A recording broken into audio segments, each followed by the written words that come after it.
Nina, si tu veux prendre la parole, vas-y. Tu viens de dire que tu veux t'expliquer un peu comment est-ce qu'on peut utiliser ça dans la vie de tous les jours, mais j'ai pas vraiment bien compris comment tu peux l'utiliser en fait. Quand tu as commencé, tu essayé de dire d'expliquer comment est-ce qu'on peut utiliser ce principe-là. Tu peux un peu expliquer un peu plus, terre à terre, parce que moi je suis un peu terre à terre. Alors pour reprendre l'exemple mathématique, c'est comme si nous étions un cercle avec un centre. Donc nous sommes le centre. Et ce point qui est le centre a la capacité en fait de se projeter dans toutes les directions possibles sur un cercle. Oui. Il a la capacité d'être partout et nulle part en même temps. Nulle part si c'est lui-même en fait le centre, et partout en même temps s'il incarne tous les points du centre. Tous les points du cercle, pardon. Le cercle, ouais. Qu'est-ce que ça veut dire, concrètement parlant? Ça veut dire que nous sommes à l'image, comme on dit dans la tradition chrétienne, nous sommes à l'image du Père. Donc ça veut dire que nous avons les mêmes capacités que Dieu, si on peut dire ça littéralement. Et concrètement, en fait, ça veut dire quoi? Ça veut dire que nous devons, dans la vie de tous les jours, amener toutes ces potentialités que nous avons en nous à l'existence, grâce à diverses techniques de méditation, tout ça et tout. Si par exemple, nous avons concrètement, je sais pas moi, nous voulons atteindre un objectif, ou nous voulons réaliser quelque chose, ce que nous devons réaliser, c'est que nous sommes partout et nulle part en même temps. Ça veut dire quoi? Ça veut dire que l'objectif que nous avons à atteindre, ce que nous voulons faire dans notre vie, n'importe quel projet, hein, ce projet est déjà là, existant en nous. C'est-à-dire que nous devons nous faire confiance sans tenir compte des moyens ou des circonstances ou de n'importe quelle chose pour atteindre en fait nos objectifs et nos buts. Ça veut dire quoi? Ça veut dire que il y a une certaine forme en fait d'alignement qui doit venir en nous pour pouvoir aller vers une polarité de nous-mêmes. Bon, on parle de la polarité, mais bon, c'est un peu lié au mentalisme. C'est vrai que c'est un peu dur de parler sans ça. Mais disant en fait que nous voulons aller vers une version de nous-mêmes. C'est comme si en fait nous étions au centre dans un cercle et nous voulons aller vers un point qui est sur le cercle. Donc nous devons tracer un rayon pour joindre notre propre centre, c'est-à-dire notre divinité, et cette version de nous-mêmes que nous voulons atteindre. Tu vois ce que je veux dire? Si je peux conclure, ce que je viens de dire, c'est que pour appliquer ce principe-là, il faut, je vais répéter dans mes mots, hein.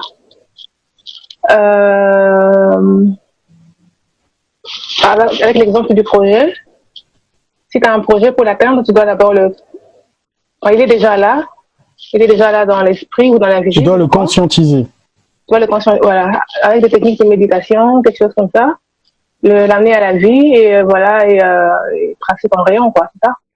Genre, te lancer dedans tout simplement sans se poser de questions, parce que tu sais qu'il est déjà là. C'est ça. Il faut capter la vibration de ce que l'on veut.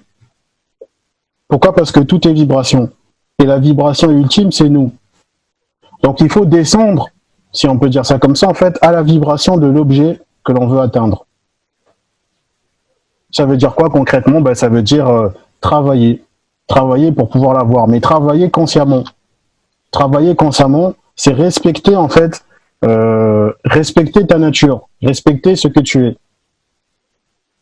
Parce qu'on peut travailler, on peut se dire, bon voilà, j'ai essayé d'avoir quelque chose, tout ça et tout, mais ça n'a pas fonctionné. Mais ça ne fonctionne pas parce que justement, on ne connaît pas les lois universelles qui nous permettent d'arriver là où on veut arriver. Parce que pour pouvoir, par exemple, je sais pas moi, devenir ce que l'on veut devenir, on doit partir du principe justement qu'on est tout, mais ce tout, comme on le sait très bien, en fait, ne manifeste rien. Il faut donc le faire rentrer dans un rythme. Ça aussi, c'est un autre principe hermétique hein, qu'on va voir dans la suite des événements. Il faut que nous puissions rentrer dans une rythmique,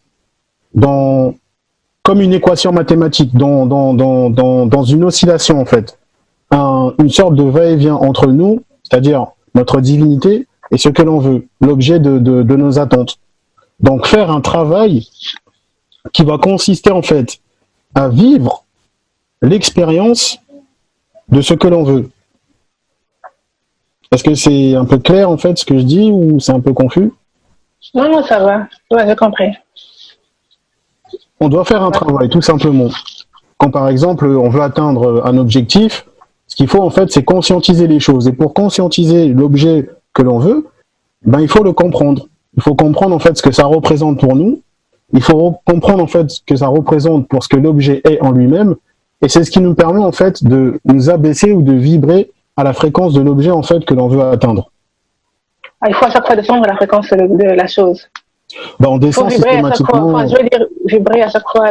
Excuse-moi, tu disais? Oui, c'est ça. Il faut vibrer en fait à la fréquence de l'objet. Exemple, nous sommes sur un projet. Nous voulons en fait que ce projet en fait puisse prendre vie, puisse être vivant. Et ben, il faut respecter en fait les lois en fait qui conditionnent cette vie. Donc, il faut rythmer justement. Il faut donner des bases. Il faut rythmer en fait ces bases de telle façon à ce que ce projet en fait il puisse vivre. C'est ce que l'on fait d'habitude. Par exemple, quand on va construire une maison, on va se lancer dans un projet informatique, ou alors on va essayer d'acquérir certains savoirs, certaines connaissances. Il faut que ces connaissances en fait elles puissent résonner en nous. Donc, il faut qu'il y ait ce phénomène de vibration. Il faut qu'il y ait cette correspondance. Il faut qu'il y ait cette polarité. Il faut qu'il y ait ce rythme. Il faut qu'il y ait ce magnétisme, ce genre qui puisse s'exprimer, cette causalité. Sinon, les choses ne peuvent pas avoir l'existence. Donc, il faut s'inscrire, quelque part, il faut s'inscrire dans la logique, en fait, de ce que l'on veut. Et cette logique, elle est vibratoire. Cette logique est une correspondance. En fait, c'est ni plus ni moins ce qu'on a l'habitude de faire quand, par exemple, on va atteindre un objet, mais cette fois-ci, on le fait consciemment. On construit par rapport à ces lois hermétiques qui régissent le monde. C'est exactement en fait ce que font par exemple tous les financiers. Les financiers, pour avoir de l'argent, ils savent qu'il faut investir. Mais investir, c'est quoi? Investir, c'est respecter en fait le principe du donner et du recevoir. On donne pour avoir un retour sur investissement.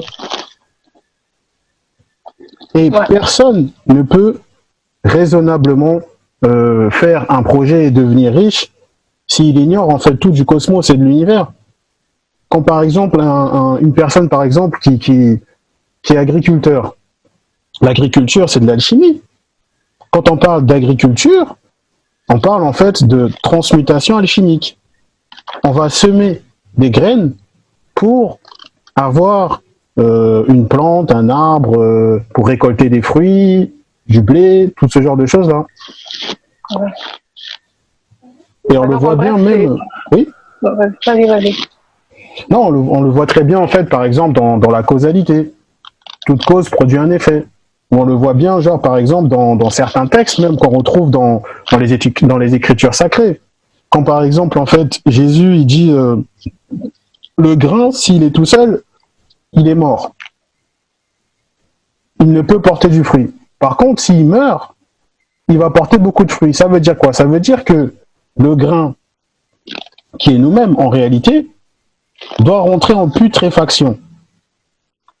Et de cette putréfaction va jaillir la vie. Mais la putréfaction, en fait, c'est quoi? La putréfaction, c'est cette capacité, en fait, que nous avons à mourir, à se donner, à produire quelque chose. Quand nous produisons quelque chose, nous mourons quelque part, en fait. Mais cette mort va se transmuter dans l'objet, en fait, que nous voulons avoir. L'artiste qui va produire va mettre toute son énergie, toute son âme, toute sa capacité, toute sa force. Le forgeron qui va produire en fait, qui va produire des armes, le scientifique qui va réfléchir, qui va mettre au point en fait des équations.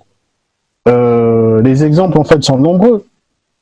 Le travail en soi est quelque chose de divin. Pourquoi? Parce que le travail, c'est justement la mort, on va dire entre guillemets, de cette conscience. Et c'est une mort au sens où elle va produire une certaine renaissance de l'individu, de quelqu'un. Si par exemple on va approcher une compétition sportive, on peut pas rester là à se croiser les bras et se dire que voilà, tout va nous tomber du ciel. Non, il faut travailler. Il faut travailler justement à ce que l'on travaille véritablement, c'est quoi? C'est notre conscience. Il faut forger sa conscience. Il faut la rendre en fait aiguisée. Et cet aiguisement en fait va donner en fait le corps physiquement que nous aurons pour pouvoir arriver à gagner en fait telle ou telle compétition. Et c'est pareil en fait dans n'importe quelle chose. Donc voilà un peu si je peux illustrer le propos. Ouais, du coup, c'est un peu logique à la fin quand je t'entends expliquer ça. C'est les choses qu'on fait normalement, non? Quand tu veux faire atteindre quelque chose, tu dois travailler, tu dois mettre de l'effort. Oui, et mettre de l'effort consciemment. Consciemment en fait, maintenant, d'accord. En fait, en disant consciemment, pourquoi? Parce que la plupart du temps, on peut rentrer dans une certaine forme de polarité, c'est-à-dire que on peut très bien travailler et ne pas avoir des effets. Oui. Et travailler sans... Oui. Non, ben, je voulais juste dire un truc par rapport à... Parce que c'est, on va dire un petit peu, je peux dire à Nina aussi, il y a 2 films au cinéma très intéressants. On sait bien combien Hollywood, le monde magique du cinéma, nous informe. Donc, il y a 2 films très intéressants par rapport à ce sujet. Le premier, on va dire, c'est Forrest Gump. D'accord? Donc, Forrest Gump, c'est un gars, il n'est pas forcément une grande lumière mentale, entre guillemets, mais tout lui réussit. Ça, c'est déjà une première chose qu'il faut comprendre à un moment donné. Donc après, il faut se poser aussi la question, est-ce que le vrai but, est-ce que c'est de réaliser des choses que notre ego veut, ou bien est-ce que c'est de suivre ce qui est notre chemin? Déjà pour commencer, parce que Forrest Gump, on ne peut pas dire qu'il a mentalisé, que c'est son ego qui a choisi de devenir un champion de ping-pong, de devenir millionnaire en allant pêcher des crevettes, des shrimps et tout ça. Donc il n'a rien fait d'autre que de suivre le hasard qui lui a offert sur un plateau en or l'abondance. Et lâcher prise dont bien dit parler. Et puis en plus, il faut voir aussi que dans ce film, son amie, qui est incarnée par comment s'appelle Robin Wright, elle est une révolutionnaire, elle veut changer le monde et puis tout s'écroule autour d'elle. Donc elle va même mourir assez rapidement et puis même qu'elle va lui laisser un petit cadeau, c'est-à-dire un enfant qu'ils avaient fait ensemble et tout ça. Mais en tout cas, ce film Forrest Gump, c'est le film qui nous explique d'une certaine manière la loi d'abondance. Et un autre film, bien sûr, que j'utilise souvent dans mes conférences et tout ça, c'est bien sûr Indiana Jones, le numéro 3, donc le 3e Indiana Jones, la quête du Saint Graal. Et là, il nous donne, et c'est là où je vais pouvoir donner à Nina quand même les 4, parce qu'il y a 3, même Colombe, elle parlait, quand on parle de mort, on parle de trépas. On parlait de passage, avant de faire des passages, mais là on va faire un trépassage, on va faire 3 passages pour accéder à quelque chose de particulier. Et donc, parce que le hasard veut que dans Indiana Jones, justement, Indy fait 3 pas pour accéder au Saint Graal. Et il y a 3 étapes donc dans le film. La première, il est dit que le pénitent, il est humble devant le souffle de Dieu. Donc il y a déjà des personnes qui ont essayé de traverser une sorte de tunnel. Et ils ont pas eu le réflexe de baisser la tête au moment où ils sentaient un vent souffler. Ils ont eu la tête tranchée. Et symboliquement, la tête coupée, on sait bien qu'il y a un personnage dans la Bible qui a eu la tête coupée, et pas n'importe qui, c'est Jean Thoth. Puisque Jean-Baptiste, c'est le dieu Thoth. Donc, on comprend. Ben oui, c'est logique, c'est un peu, mais c'est le mental. Donc, symboliquement, le fait de couper la tête, mais d'abord, il faut dire que, imagine, Nina, tu as un projet. Donc, tu as une idée en tête, et tu lances le truc. C'est-à-dire, tu dis, je voudrais réussir ça, entre guillemets. Bon. Mais à partir de là, mais c'est tout ce que tu dois faire.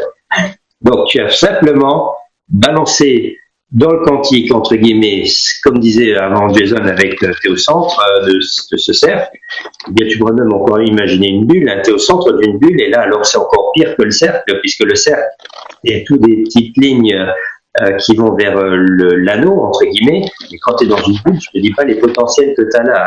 Donc quand tu es dans une bulle, une sphère. Mais ça revient au même principe. Et donc tu envoies donc ton projet, mais après il va falloir comprendre que dans Indiana Jones, il y a 3 choses qu'il faut faire. Et après même un petit bonus derrière. D'accord? Donc 3 plus 1. Donc première chose, c'est-à-dire couper le mental. Parce que justement, si tu veux accéder à ce que tu as projeté, c'est pas ton mental qui va trouver. Et je parle bien du mental qui a acquis de l'information. Quand moi je parle de mental, c'est surtout notre mémoire. Donc, à partir du moment où tu viens au monde, tu vas acquérir des connaissances, tu vas apprendre des choses dans des livres, des émissions et tout ça. Et ça, c'est de la mémoire. Et c'est pas là-dedans que tu vas forcément trouver la solution, parce que ça représente ça, de possibilités. Alors que quand tu es dans le supramental, entre guillemets, là, tu vas accéder à un potentiel de probabilité infinie pour accéder à ce que tu as projeté. Donc d'abord, tu vas couper ce mental, tu vas pas aller chercher forcément la solution dans le mental. Enfin, tu vas pas chercher la solution dans tes mémoires et dans tes peurs. Voilà, mais c'est surtout après, parce que la deuxième étape, c'est-à-dire là on vient faire le premier pas, on va couper cette partie-là, parce que c'est pas là que tu vas forcément trouver la solution. Le deuxième pas que fait Indiana Jones, il doit marcher sur les lettres de Dieu. Et là, tu vois au sol, comme un puzzle, tu vois des lettres d'alphabet, et donc le nom de Dieu dans la Torah, enfin dans les textes hébraïques, c'est Yahvé. Et lui, d'abord, il marche sur la lettre J. Comme le puzzle, il s'effondre sous ses pieds, il dit « Ah, je suis bête, Yahvé, ça commence par la lettre I. » Et là, il marche sur la lettre I, et puis là, le sol, il tient, et après, il doit aller accéder à la prochaine lettre qui n'est pas forcément juste à côté. Donc, tu vois bien que Indiana Jones, il doit sauter d'une lettre à l'autre pour accéder à la 3e épreuve. Ça, c'est pour dire que dans la vie, quand tu mets un projet en route, tu vas peut-être rencontrer autour de toi des gens qui vont t'amener à ce projet. Donc, il faut toujours être attentif. C'est-à-dire que ta projection, elle est là, mais parfois, tu y arrives par des moyens que tu n'aurais pas du tout calculé. Donc, il faut savoir aussi suivre les signes qui sont là devant toi, en fait. C'est ce qu'on appelle les synchronicités. Les synchronicités ou le hasard. Et comme on dit, il n'y a pas de hasard, il n'y a que des rendez-vous. Donc là, tu comprends que tu vas devoir faire attention à tout ce qui se passe. Et c'est là que tous tes sens sont toujours en éveil. Ça peut même un son, ça peut être la radio qui te dit une information, ça peut être n'importe où. Donc, à travers tous tes sens, l'information peut venir. Donc, tu vas suivre les signes, le hasard de la vie qui n'existe pas. Ensuite, donc une fois que tu as compris que c'est pas forcément à travers ce mental que tu vas trouver la solution, que tu dois faire attention, comme dirait le grand philosophe belge Jean-Claude Van Damme, d'être aware, de bien capter l'information autour de toi. Tu sais que je peux pas voilà, je vais surciter le grand philosophe belge, donc il faut être aware, et là tu vas arriver à la 3e épreuve, et c'est en gros parfois même la plus dure, c'est que Indiana Jones, il se trouve dans le film à un moment donné, devant un fossé sans fond, et il doit marcher, et il voit pas le pont. Et ça, c'est ce qu'on appelle marcher dans le vide. C'est-à-dire que tu ne vois pas forcément la solution directement. C'est-à-dire, donc ça te demande, en gros, ça veut dire la foi. Mais pas en Dieu, pas en ça, en toi, en ton pouvoir de créateur, donc en ce que tu fais, avoir une foi inébranlable en ce que tu fais. Et là, tu marches, et là, comme par hasard, le pont se construit sous tes pas, devant toi. Parce que l'ego, le mental, lui, il veut bien marcher, mais le pont, il doit déjà être préconstruit. Alors là, il va y aller. Alors qu'en fait, la loi d'abondance, c'est de marcher. Limite, tu te dis, mais si je continue à marcher, je vais me manger le mur, et le mur disparaît devant toi. Parce que tu sais que c'est comme ça, tu suis les signes, tu es confiant, la confiance absolue, la foi, et là, tu réussis le troisième pas. Et alors, dans Indiana Jones, parce que c'était ça, les trois pas, mais étrangement, dans le film, ils nous disent, ah, tiens, on fait un 4e. Une fois qu'il rentre dans la crypte, Indiana Jones, eh ben, il n'y a pas un seul Graal, parce qu'on est en train de parler du Saint Graal, cette coupe qui se remplit en abondance. Donc, le Graal, il rentre dans cette crypte, et il y a plein de Saint Graal, il doit faire le bon choix. Et là, d'abord, il y a une femme archéologue qui va faire le mauvais choix, justement. Et là, il y a quelqu'un qui va boire de ce Graal, il va en mourir, parce que c'était pas le bon choix. Et Indiana Jones, lui, il va dire, parce qu'elle avait choisi un Graal en or, avec des pierres précieuses et tout ça, donc voilà. Et Indiana Jones, à un moment, il dit, mais non, voyons, le Christ, c'était le fils d'un charpentier, ça pouvait pas être un Graal riche, donc, et lui, il va choisir le calife le plus humble qui était dans son table. Et là, il y a un templier qui est à côté, il dit, choix judicieux. Et donc, la quatrième clé, c'est de comprendre que l'approche que tu vas avoir, normalement, ça doit se faire simplement. Rester simple. Ah tiens, allez. Donc, je suis là. Voilà, ben, on ne te voyait pas. Donc, c'est-à-dire, ça doit se faire d'une manière... Donc, il faut rester dans la simplicité. La simplicité, tout se fait simplement. C'est-à-dire qu'il n'y a pas de résistance, normalement.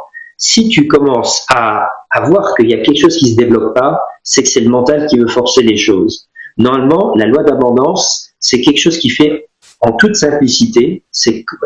On est d'accord pour dire que là, on parle d'une montre suisse avec des engrenages qui sont parfaits et il n'y a pas de grain de sable là-dedans qui va gripper. Le truc, c'est quelque chose qui doit aller fluide, d'une manière fluide. Donc la simplicité, et si tu écoutes bien le mot simplicité, simple ici, tu es. Tout se joue encore une fois ici et maintenant, puisque les synchronicités viennent aussi toujours dans l'instant.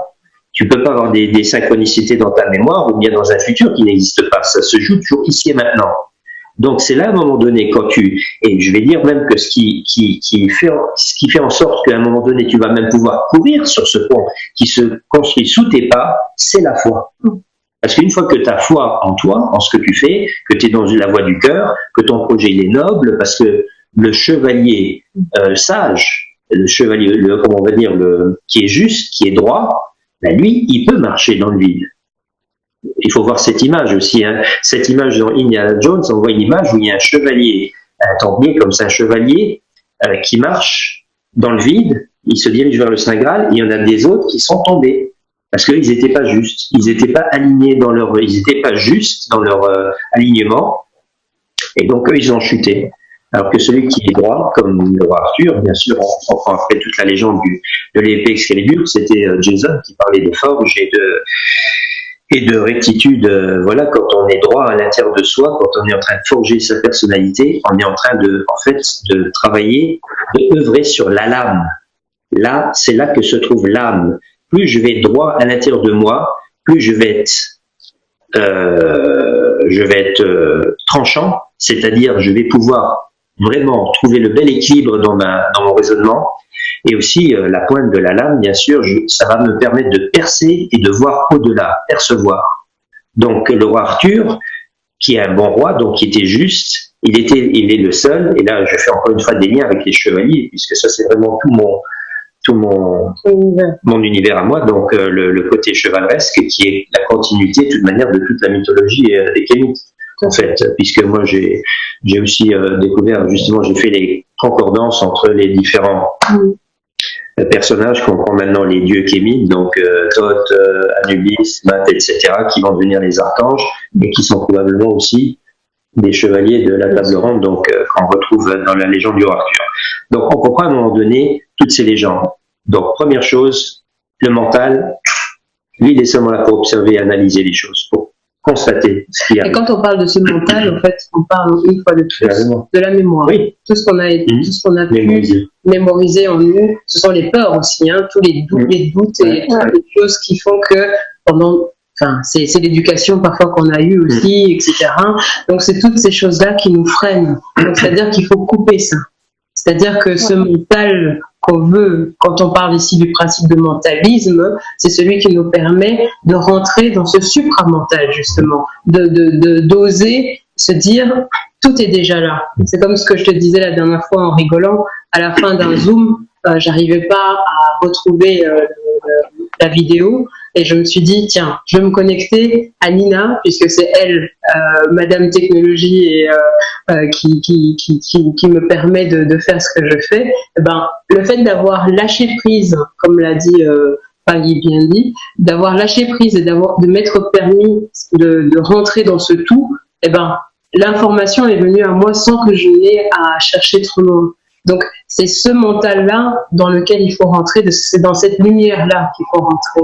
Et une fois qu'on est rentré dedans, on a coupé donc cette mémoire, on a coupé ces peurs, on a coupé ces doutes, on a coupé tout ça. Ce projet-là, il faut le mettre en mouvement. Le mettre en mouvement, c'est faire attention à tout ce qui vient face à toi. C'est ce qu'on appelle aussi mettre du cœur à l'ouvrage. Mettre du cœur à l'ouvrage, oui, ça c'est vrai. C'est vraiment ça. Donc, voilà, c'est ça. C'est-à-dire que tu t'ouvres vraiment, tu ouvres ce cœur où tu te dis ce projet, je le porte vraiment dans le cœur. Il a du sens pour moi. Parce que, en plus, quand on a des projets comme ça qui ont du sens, ce sont des projets, en règle générale, où tu sens qu'ils sont connectés à tout le reste. C'est-à-dire que tout le monde, même ton voisin, peut s'y retrouver même dedans. Tu vois ? C'est-à-dire que tu es capable de voir que c'est un projet qui porte tout le monde. Donc, forcément, toutes les synchronicités qui vont arriver autour de toi, c'est cette capacité que tu as de te dire « Ah, tiens, certes, je suis dans un projet qui a peut-être l'air d'être un projet uniquement technologique, tu vois, informatique, mais je vois que j'ai un ami qui est à côté qui fait des maths, qui pourrait m'aider. Ah, j'ai une personne qui, à côté, est plutôt dans le marketing, il pourrait m'aider. Tu vois, toutes ces synchronicités qui s'offrent à toi, qui viennent à toi, et même souvent, ce sont des personnes qui vont même t'offrir leur aide, sans que tu n'aies demandé quoi que ce soit, parce qu'ils sentent que ton projet a du sens pour eux. Et ça, c'est vraiment très important de trouver sens à tout ce qu'on fait. Et une fois qu'on a trouvé sens à tout ça, c'est de mettre les choses en place pour vraiment faire tout ce pas de foi et d'aller jusqu'au bout, justement. Et c'est ce que Mpangui Stéphane nous disait ici. Il voulait parler de pouvoir de l'intention. Et de ce pouvoir de l'intention, si je peux me permettre, je vais lui donner la parole. Mpangui Stéphane, est-ce que tu peux nous en dire un peu plus de ce pouvoir de l'intention, justement?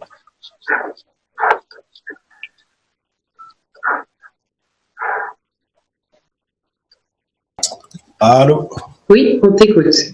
Oui, en fait, c'était pour compléter Mpangui Jason. En fait, le pouvoir de l'intention. Quand tu es focalisé sur un objectif ou sur quelque chose que tu veux avoir et obtenir, étant donné qu'on est conscient que l'univers est mental, ce qui se passe, c'est que en fait, le mental va tout simplement, ou les sentiments suscités par rapport à ce que tu veux atteindre, vont tout simplement modifier en fait, les choses en ta faveur pour que tu puisses atteindre ton objectif sans vraiment faire d'effort en fait. Il suffit juste de suivre le chemin que ton mental aura créé pour atteindre cet objectif. Donc en fait, pour moi, c'est ça le pouvoir de l'intention en fait. Voilà, c'est ça. C'est qu'en fait, l'univers en fait se réaligne pour que tu puisses atteindre ton objectif, puisque l'univers est mental. Donc chacun a ce pouvoir-là de pouvoir créer sa réalité et atteindre ce qu'il veut atteindre sans écouter en fait les pensées limitantes. Parce qu'automatiquement en fait on grandit avec par rapport à notre éducation, etc. On grandit en fait avec des pensées qui nous limitent et qui nous empêchent. Enfin, c'est un voile que nous-mêmes on se met, mais si on fait confiance à notre motivation et à notre envie véritable d'atteindre ce qu'on veut atteindre, le mur dont parlait le Mpangui tout à l'heure va disparaître tout seul et le chemin va se tracer pour qu'on puisse atteindre ce qu'on veut atteindre. Voilà, c'est ça que je voulais dire. Attends, Mpangui Stéphane. Mpangui Jason, si tu veux lui répondre. C'est exactement ça, hein. Le pouvoir de l'intention. J'avais fait juste un petit post un peu sur l'espace en fait quand je parlais en fait du cœur. Le cœur se dit en Congo, en Lingala, motema.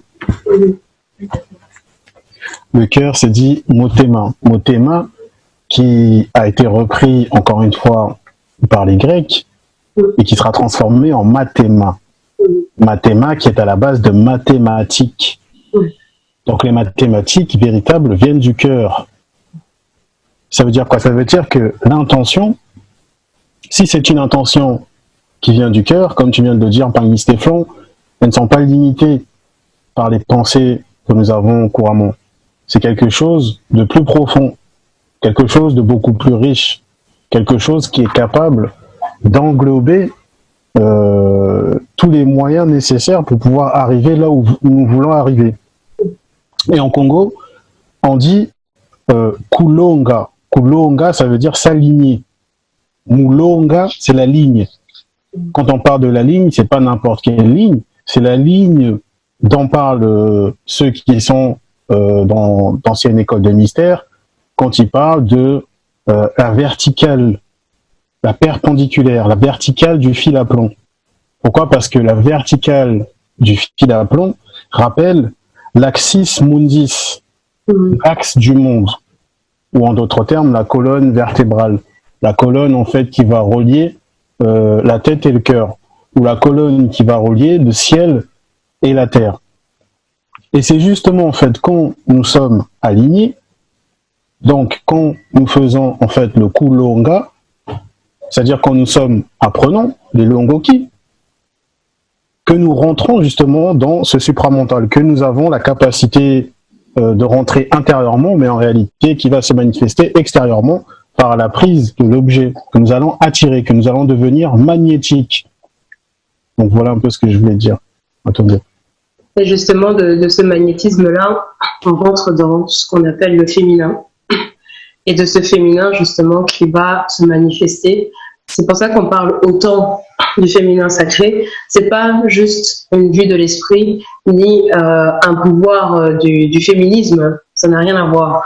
C'est vraiment de comprendre ce que c'est ce féminin, qui est ce pouvoir magnétique, qui est là pour attirer à nous des choses. C'est-à-dire que, homme ou femme, nous avons à aller chercher justement en nous cette source mère qui est là à l'intérieur, cette connexion justement qui va se faire de ce féminin qui est là, qui est ce pouvoir justement d'attraction et d'attractivité sur les choses, parce que de ce magnétisme-là, dont tu parlais tout à l'heure quand tu parlais du mu, de mu, on peut parler de la civilisation mu, de ce pouvoir du féminin qui est ce pouvoir magnétique de cette lune, justement, aujourd'hui qu'on veut absolument attribuer au féminin en même temps, c'est de comprendre tout ça, de cet univers-là, de ce pouvoir, de ce magnétisme qui va se faire en nous, et parce que ici, nous sommes dans la thermodynamique qui a besoin de ce pouvoir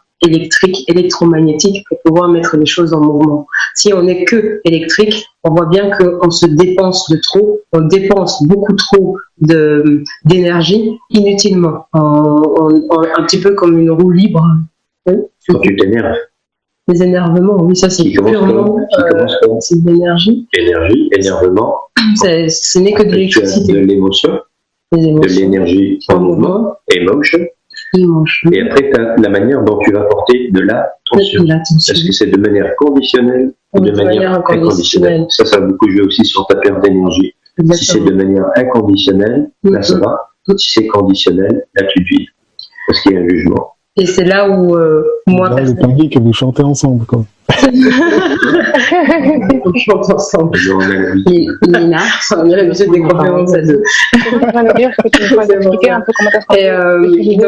C'est de là où on va comprendre aussi le monde dans lequel on est aujourd'hui. Mais j'ai pas vraiment bien compris comment on parle d'un monde d'énergie. On est vraiment dans ce masculin qui manifeste de cette énergie, comment est-ce qu'on peut utiliser ce principe-là. Et comprendre pourquoi on est autant intéressé par terre à terre, parce que moi je suis un peu terre à terre.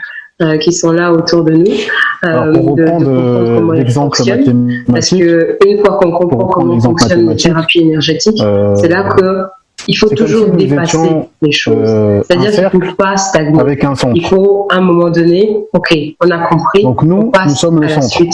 Et la suite, c'est de comprendre que dans cet univers-là, il est là pour nous amener dans cette perte d'énergie, à la capacité en fait de se projeter dans toutes les directions possibles. Parce que même ceux qui pratiquent ce genre de thérapie utilisent il a la capacité d'être donc c'est-à-dire que c'est un donnant-donnant en même temps, nulle part, très très fort qui va se passer énergétiquement et partout en même temps, s'il incarne tous les points du centre. Pour revenir au féminin, tous les points du cercle. Parce que le féminin, c'est le magnétisme.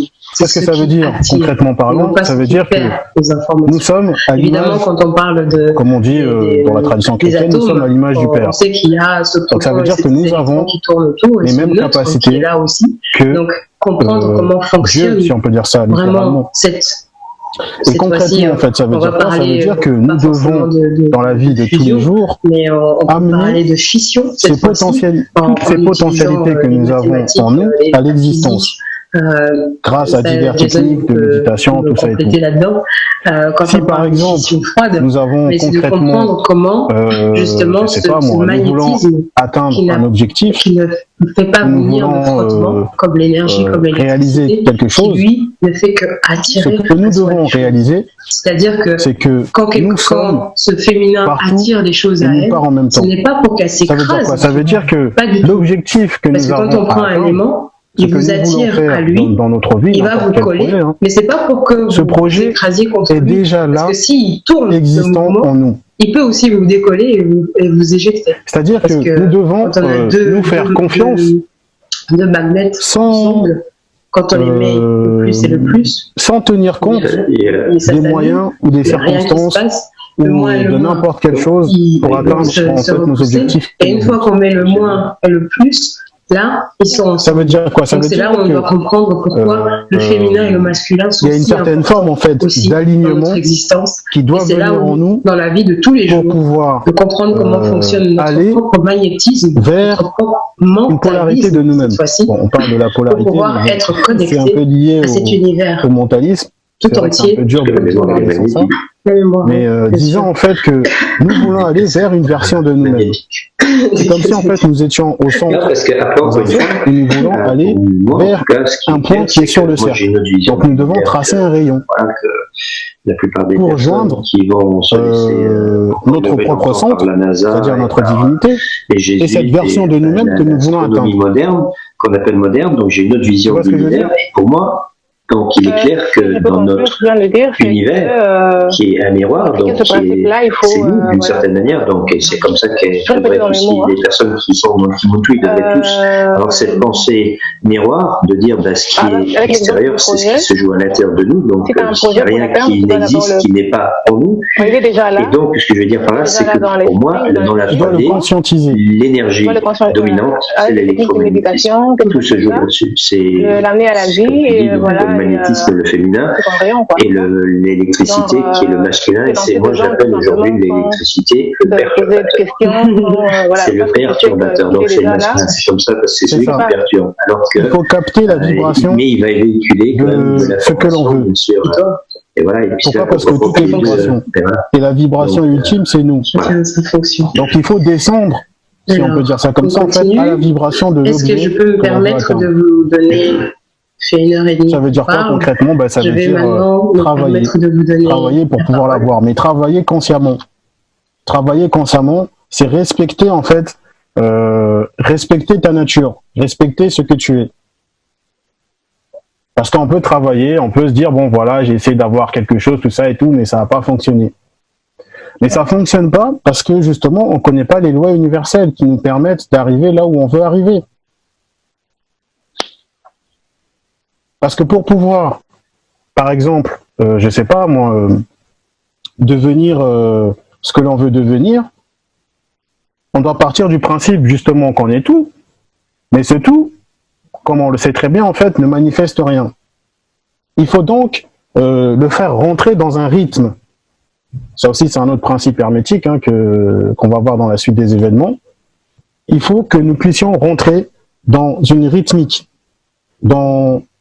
comme une équation mathématique, dans une oscillation en fait, une sorte de va-et-vient entre nous, c'est-à-dire notre divinité et ce que l'on veut, l'objet de nos attentes. Donc faire un travail qui va consister en fait à vivre l'expérience de ce que l'on veut. Est-ce que c'est un peu clair en fait ce que je dis ou c'est un peu confus? Non, ça va, ouais, j'ai compris. On doit faire un travail, tout simplement. Quand par exemple on veut atteindre un objectif, ce qu'il faut en fait c'est conscientiser les choses. Et pour conscientiser l'objet que l'on veut, ben il faut le comprendre. Il faut comprendre en fait ce que ça représente pour nous. Il faut comprendre en fait ce que ça représente pour ce que l'objet est en lui-même. Et c'est ce qui nous permet en fait de nous abaisser ou de vibrer à la fréquence de l'objet en fait que l'on veut atteindre. Il faut à chaque fois descendre à la fréquence de la chose. Ben, on descend systématiquement. Enfin, je veux dire vibrer à chaque fois. Excuse-moi, tu disais? Oui, c'est ça. Il faut vibrer en fait à la fréquence de l'objet. Exemple, nous sommes sur un projet. Nous voulons en fait que ce projet en fait puisse prendre vie, puisse être vivant. Et ben, il faut respecter en fait les lois en fait qui conditionnent cette vie. Donc, il faut rythmer justement. Il faut donner des bases. Il faut rythmer en fait ces bases de telle façon à ce que ce projet en fait il puisse vivre.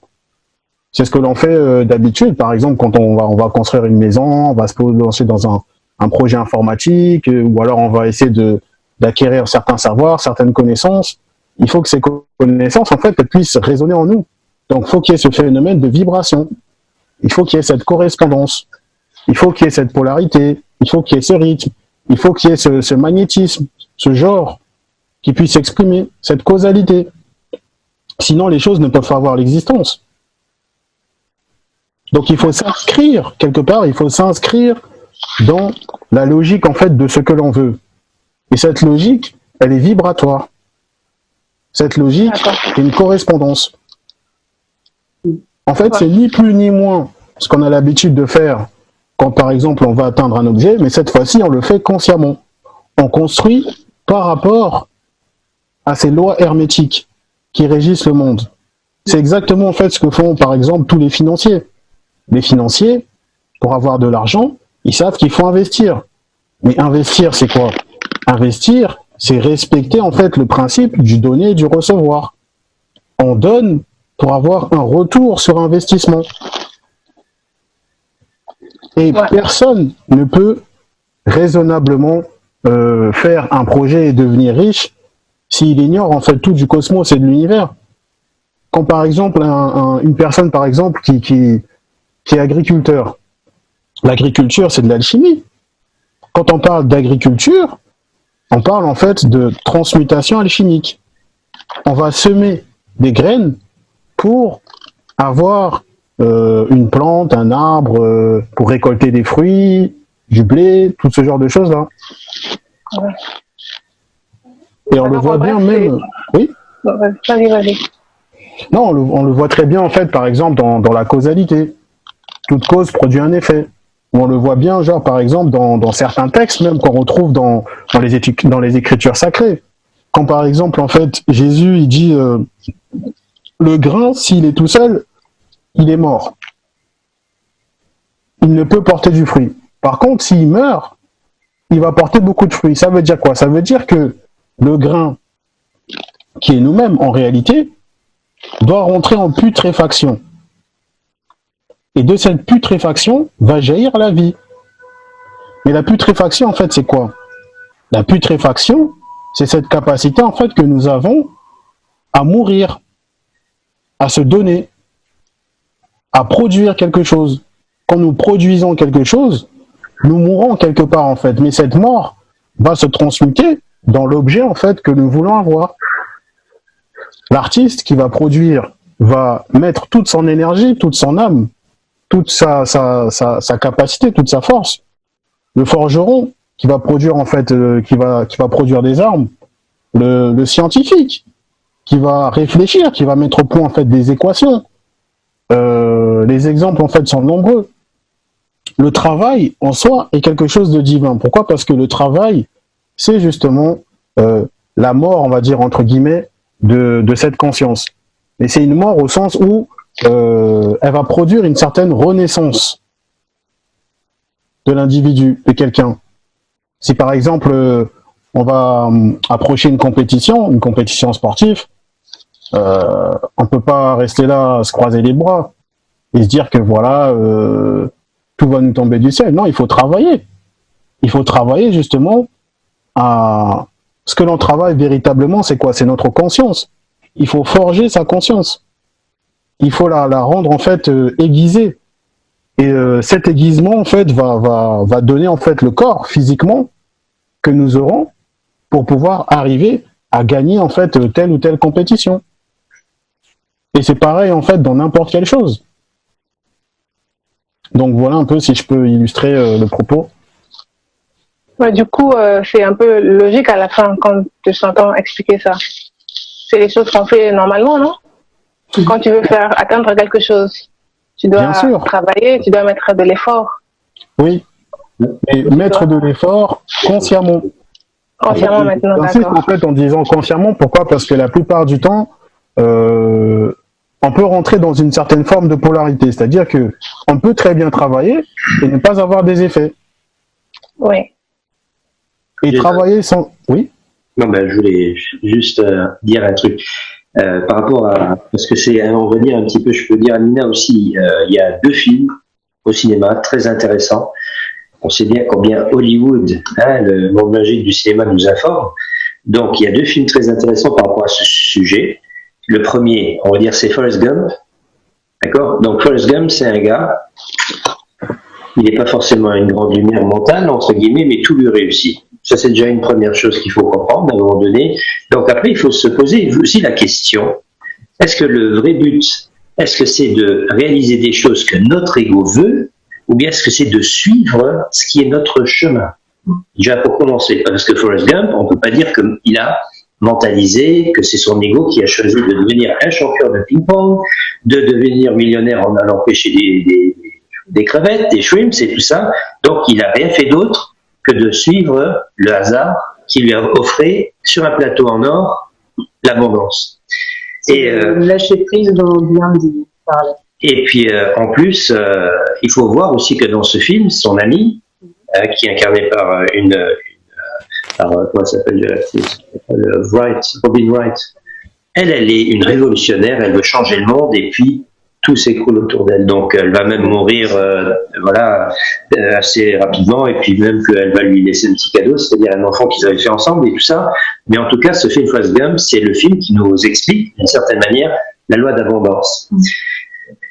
Et un autre film, bien sûr, que j'utilise souvent dans mes conférences, et tout ça, c'est bien sûr Indiana Jones, le numéro 3, donc le 3e Indiana Jones, la quête du Saint Graal. Et là, il nous donne, et c'est là où je vais pouvoir donner à Nina quand même les 4, parce qu'il y a 3, même Colombe, elle parlait, quand on parle de mort, on parle de trépas. On parlait de passage, avant de faire des passages, mais là, on va faire un trépassage. On va faire 3 passages pour accéder à quelque chose de particulier.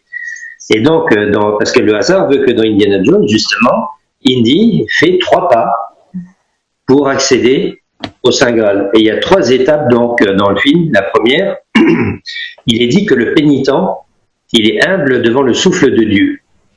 Donc il y a déjà des personnes qui ont essayé de traverser une sorte de tunnel. Et ils ont pas eu le réflexe de baisser la tête au moment où ils sentaient un vent souffler. Ils ont eu la tête tranchée. Et symboliquement, la tête coupée, on sait bien qu'il y a un personnage dans la Bible qui a eu la tête coupée, et pas n'importe qui, c'est Jean Thoth. Puisque Jean-Baptiste, c'est le dieu Thoth. Donc, on comprend. Ben oui, c'est logique, c'est un peu, mais c'est le mental. Donc, symboliquement, le fait de couper la tête, mais d'abord, il faut dire que, imagine, Nina, tu as un projet. Donc, tu as une idée en tête, et tu lances le truc. C'est-à-dire, tu dis, je voudrais réussir ça, entre guillemets. Bon. Mais à partir de là, mais c'est tout ce que tu dois faire. Donc, tu as simplement balancé dans le quantique, entre guillemets, comme disait avant Jason avec Théocentre de ce cercle, eh bien, tu pourrais même encore imaginer une bulle, un Théocentre d'une bulle, et là, alors c'est encore pire que le cercle, puisque le cercle est tout des petites lignes qui vont vers l'anneau, entre guillemets, et quand tu es dans une bulle, je ne te dis pas les potentiels que tu as là. Donc, quand tu es dans une bulle, une sphère. Mais ça revient au même principe. Et donc, tu envoies donc ton projet, mais après, il va falloir comprendre que dans Indiana Jones, il y a 3 choses qu'il faut faire. Et après, même un petit bonus derrière. D'accord? Donc, 3 plus 1. Donc, première chose, c'est-à-dire couper le mental. Parce que justement, si tu veux accéder à ce que tu as projeté, c'est pas ton mental qui va trouver. Et je parle bien du mental qui a acquis de l'information. Quand moi je parle de mental, c'est surtout notre mémoire. Donc, à partir du moment où tu viens au monde, tu vas acquérir des connaissances, tu vas apprendre des choses dans des livres, des émissions et tout ça. Et ça, c'est de la mémoire. Et c'est pas là-dedans que tu vas forcément trouver la solution, parce que ça représente ça, de possibilités. Alors que quand tu es dans le supramental, entre guillemets, là, tu vas accéder à un potentiel de probabilité infinie pour accéder à ce que tu as projeté. Donc d'abord, tu vas couper ce mental, tu vas pas aller chercher forcément la solution dans le mental. Enfin, tu vas pas chercher la solution dans tes mémoires et dans tes peurs. Voilà, mais c'est surtout après, parce que la deuxième étape, c'est-à-dire là on vient faire le premier pas, on va couper cette partie-là, parce que c'est pas là que tu vas forcément trouver la solution. Le deuxième pas que fait Indiana Jones, il doit marcher sur les lettres de Dieu. Et là, tu vois au sol, comme un puzzle, tu vois des lettres d'alphabet, et donc le nom de Dieu dans la Torah, enfin dans les textes hébraïques, c'est Yahvé, et lui, d'abord, il marche sur la lettre J. Comme le puzzle, il s'effondre sous ses pieds, il dit « Ah, je suis bête, Yahvé, ça commence par la lettre I », et là, il marche sur la lettre I, et puis là, le sol, il tient, et après, il doit aller accéder à la prochaine lettre qui n'est pas forcément juste à côté, donc tu vois bien que Indiana Jones, il doit sauter d'une lettre à l'autre pour accéder à la troisième épreuve. Ça, c'est pour dire que dans la vie, quand tu mets un projet en route, tu vas peut-être rencontrer autour de toi des gens qui vont t'amener à ce projet. Donc, il faut toujours être attentif. C'est-à-dire que ta projection, elle est là, mais parfois, tu y arrives par des moyens que tu n'aurais pas du tout calculé. Donc, il faut savoir aussi suivre les signes qui sont là devant toi, en fait.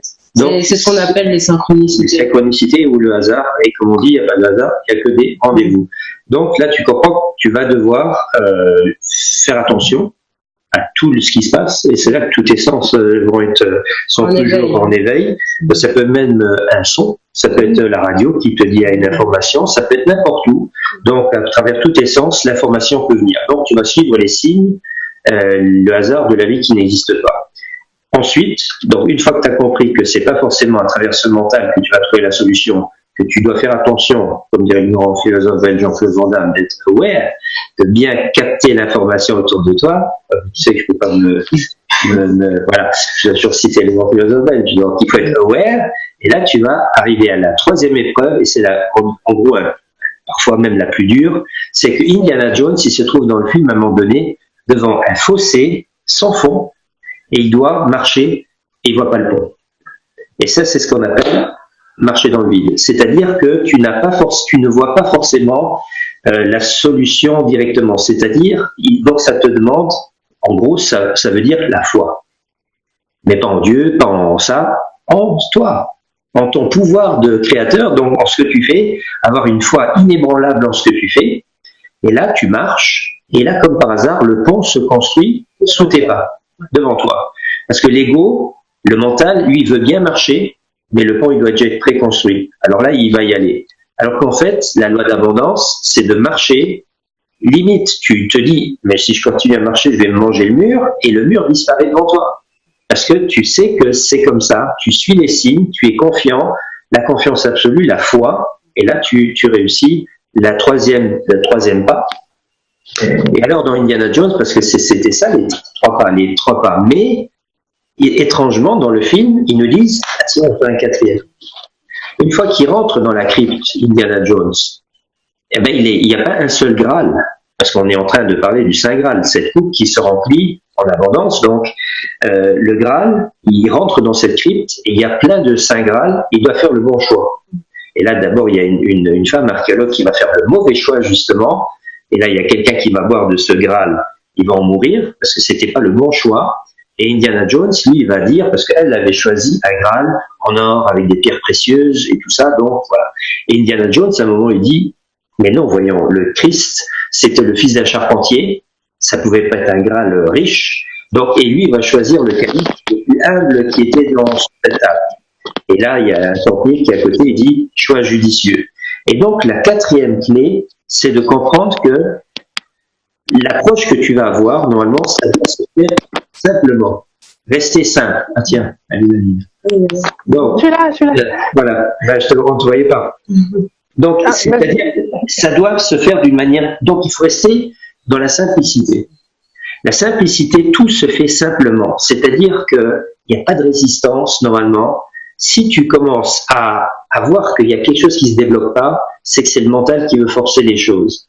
Normalement, la loi d'abondance, c'est quelque chose qui fait en toute simplicité, on est d'accord pour dire que là, on parle d'une montre suisse avec des engrenages qui sont parfaits et il n'y a pas de grain de sable là-dedans qui va gripper. Le truc, c'est quelque chose qui doit aller fluide, d'une manière fluide, donc la simplicité, et si tu écoutes bien le mot simplicité, simple, ici, tu es. Tout se joue encore une fois ici et maintenant, puisque les synchronicités viennent aussi toujours dans l'instant.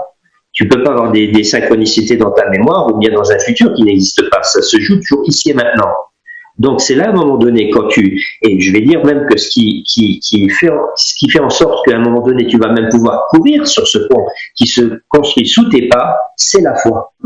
Parce qu'une fois que tu as foi en toi, en ce que tu fais, que tu es dans la voie du cœur, que ton projet il est noble, parce que le chevalier sage, le chevalier, comment on va dire, qui est juste, qui est droit, ben lui, il peut marcher dans le vide.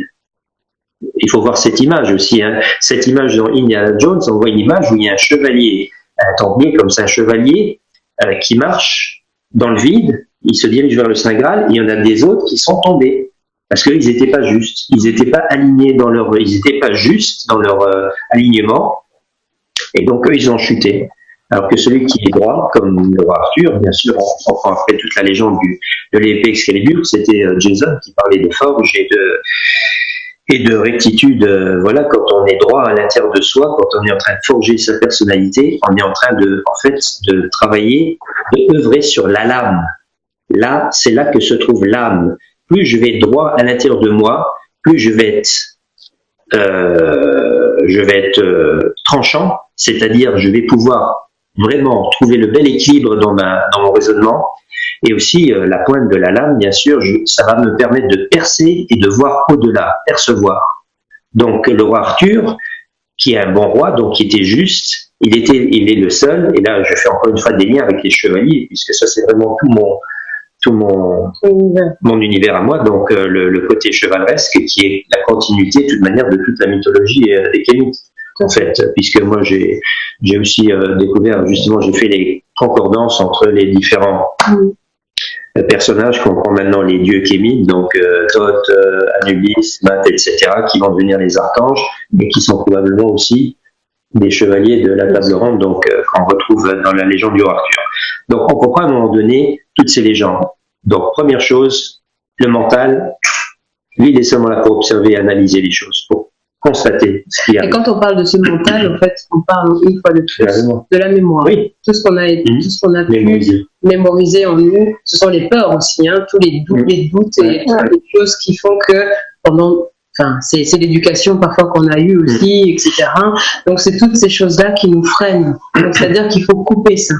C'est-à-dire que ce mental qu'on veut, quand on parle ici du principe de mentalisme, c'est celui qui nous permet de rentrer dans ce supramental, justement, d'oser se dire tout est déjà là. C'est comme ce que je te disais la dernière fois en rigolant, à la fin d'un Zoom, j'arrivais pas à retrouver la vidéo, et je me suis dit, tiens, je vais me connecter à Nina, puisque c'est elle, Madame Technologie, et qui me permet de faire ce que je fais. Et ben, le fait d'avoir lâché prise, comme l'a dit Paggy bien dit, d'avoir lâché prise et de m'être permis de rentrer dans ce tout, et ben, l'information est venue à moi sans que je n'aie à chercher trop loin.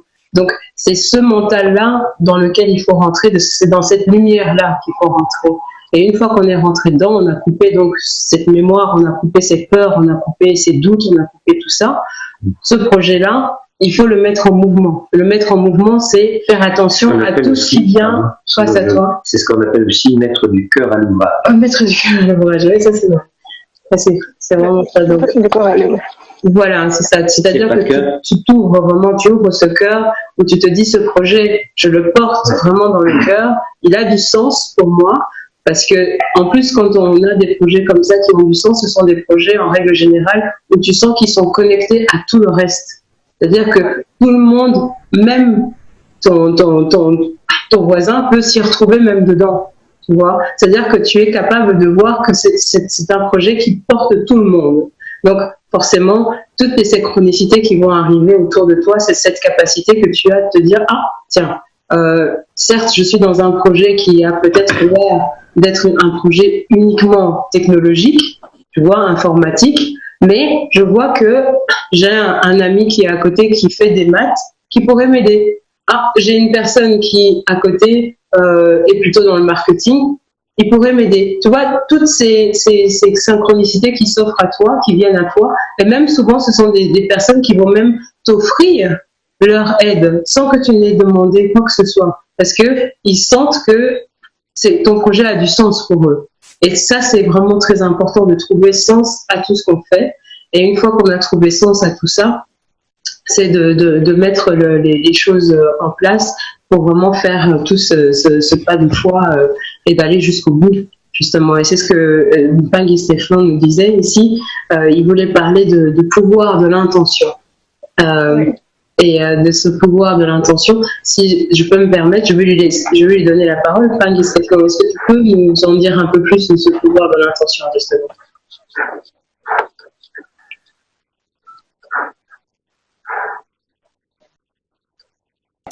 Allô? Oui, on t'écoute. Oui, en fait, c'était pour compléter Mpangui Jason. En fait, le pouvoir de l'intention. Quand tu es focalisé sur un objectif ou sur quelque chose que tu veux avoir et obtenir, étant donné qu'on est conscient que l'univers est mental, ce qui se passe, c'est que en fait, le mental va tout simplement, ou les sentiments suscités par rapport à ce que tu veux atteindre, vont tout simplement modifier en fait, les choses en ta faveur pour que tu puisses atteindre ton objectif sans vraiment faire d'efforts en fait. Il suffit juste de suivre le chemin que ton mental aura créé pour atteindre cet objectif. Donc en fait, pour moi, c'est ça le pouvoir de l'intention en fait. Voilà, c'est ça. C'est qu'en fait, l'univers en fait se réaligne pour que tu puisses atteindre ton objectif, puisque l'univers est mental. Donc chacun a ce pouvoir-là de pouvoir créer sa réalité et atteindre ce qu'il veut atteindre sans écouter en fait les pensées limitantes. Parce qu'automatiquement en fait on grandit avec par rapport à notre éducation, etc. On grandit en fait avec des pensées qui nous limitent et qui nous empêchent. Enfin, c'est un voile que nous-mêmes on se met, mais si on fait confiance à notre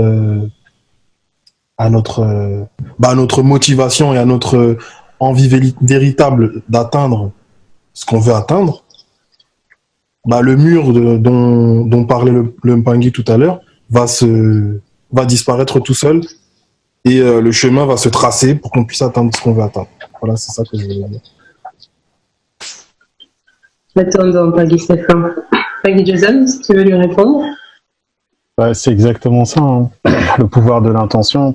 J'avais fait juste un petit post un peu sur l'espace en fait quand je parlais en fait du cœur. Le cœur se dit en Congo, en Lingala, motema.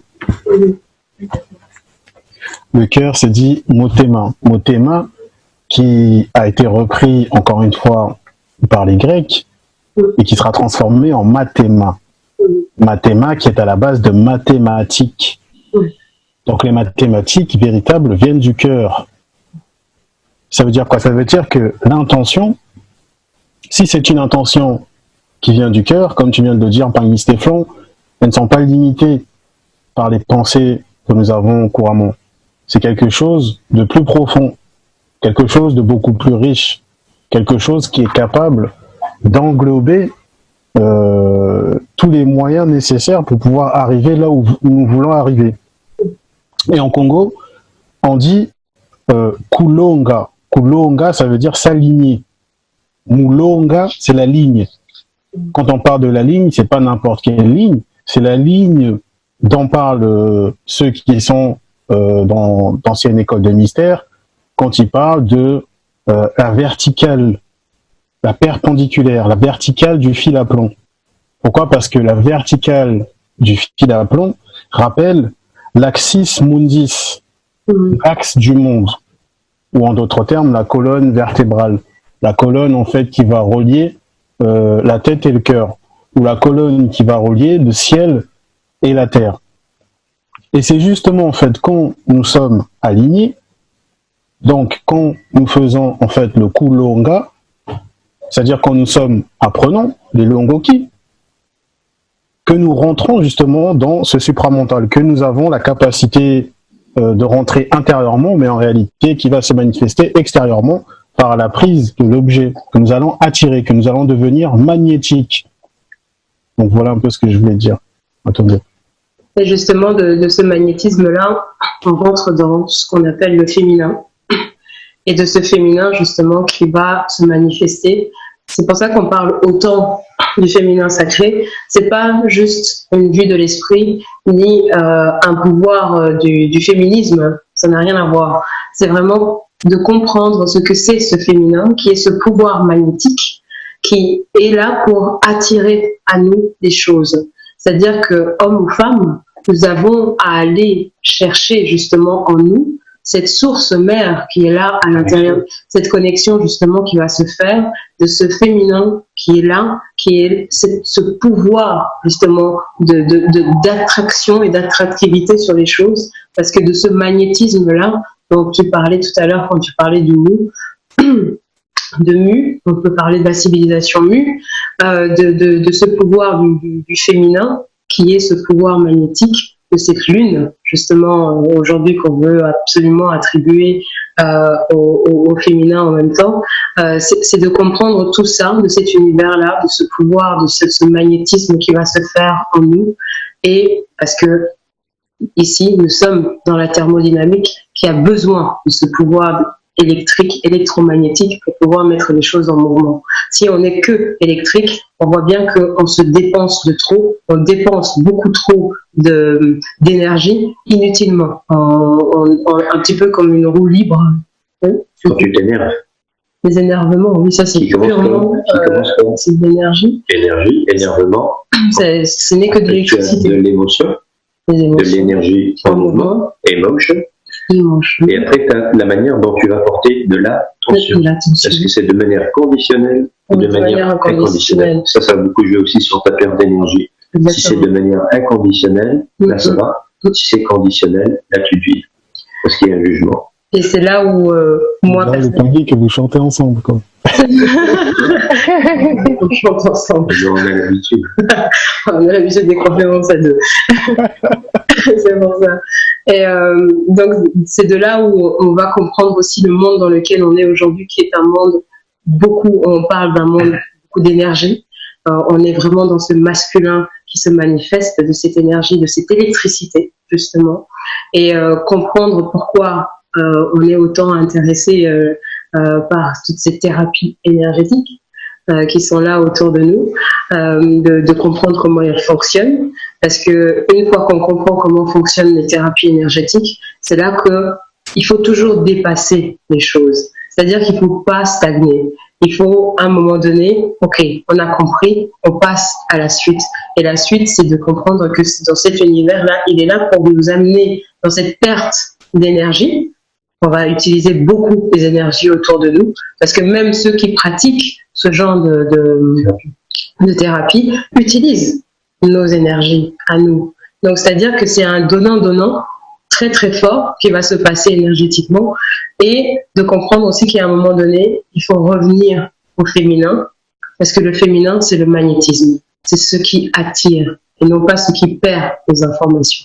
Évidemment, quand on parle des atomes, on sait qu'il y a ce proton et ces électrons qui tournent autour, et ce neutre qui est là aussi. Donc, comprendre comment fonctionne vraiment cette fois-ci, on va parler pas forcément de fusion, mais on peut parler de fission cette fois-ci, en utilisant les mathématiques, la physique. Jason peut me compléter là-dedans quand on parle de fission froide, mais c'est de comprendre comment justement ce magnétisme qui ne fait pas venir de frottement comme l'énergie, comme l'électricité, qui lui ne fait que attirer à soi les choses. C'est-à-dire que quand ce féminin attire des choses à elle, ce n'est pas pour qu'elle s'écrase sur elle, pas du tout. Parce que quand on prend un aimant, il vous attire à lui, il va vous coller, mais c'est pas pour que vous vous écrasiez contre lui. Parce que s'il tourne le mouvement, il peut aussi vous décoller et vous éjecter. Parce que quand on a deux magnets ensemble, quand on les met le plus et le plus, et ça s'annule, il n'y a rien qui se passe. Le moins et le moins, ils vont se repousser. Et une fois qu'on met le moins et le plus, là, ils sont ensemble. Donc c'est là où on doit comprendre pourquoi le féminin et le masculin sont si importants aussi dans notre existence. Et c'est là où, dans la vie de tous les jours, de comprendre comment fonctionne notre propre magnétisme, notre propre mentalisme, cette fois-ci, pour pouvoir être connecté à cet univers tout entier. Parce que la mémoire, elle est magnétique. La mémoire, oui, bien sûr. Des cassettes magnétiques. Des cassettes. Non, parce qu'après, encore une fois, pour moi, en tout cas, ce qui est clair, c'est que moi, j'ai une autre vision de l'univers que la plupart des personnes qui vont se laisser encore leurrer longtemps par la NASA et par les jésuites et enfin l'astronomie moderne, qu'on appelle moderne. Donc, j'ai une autre vision de l'univers. Et pour moi, donc, il est clair que dans notre univers, qui est un miroir, donc c'est nous d'une certaine manière, donc et c'est comme ça qu'elles devraient aussi, les personnes qui sont dans le Kimotu, ils devraient tous avoir cette pensée miroir, de dire ce qui est extérieur, c'est ce qui se joue à l'intérieur de nous, donc s'il n'y a rien qui n'existe, qui n'est pas en nous, et donc ce que je veux dire par là, c'est que pour moi, dans la 3D, l'énergie dominante, c'est l'électromagnétisme. Tout se joue là-dessus, c'est comme tu dis, donc le magnétisme, le féminin, et l'électricité qui est le masculin, et c'est, moi je l'appelle aujourd'hui l'électricité le perturbateur. C'est le perturbateur, donc c'est le masculin, c'est comme ça parce que c'est celui qui perturbe, alors que mais il va véhiculer quand même de l'information, bien sûr, et voilà, et puis c'est là qu'on comprend que les deux, voilà. Donc chacun sa fonction. Alors, on continue. Est-ce que je peux me permettre de vous donner, fait 1h30 qu'on parle, je vais maintenant me permettre de vous donner la parole.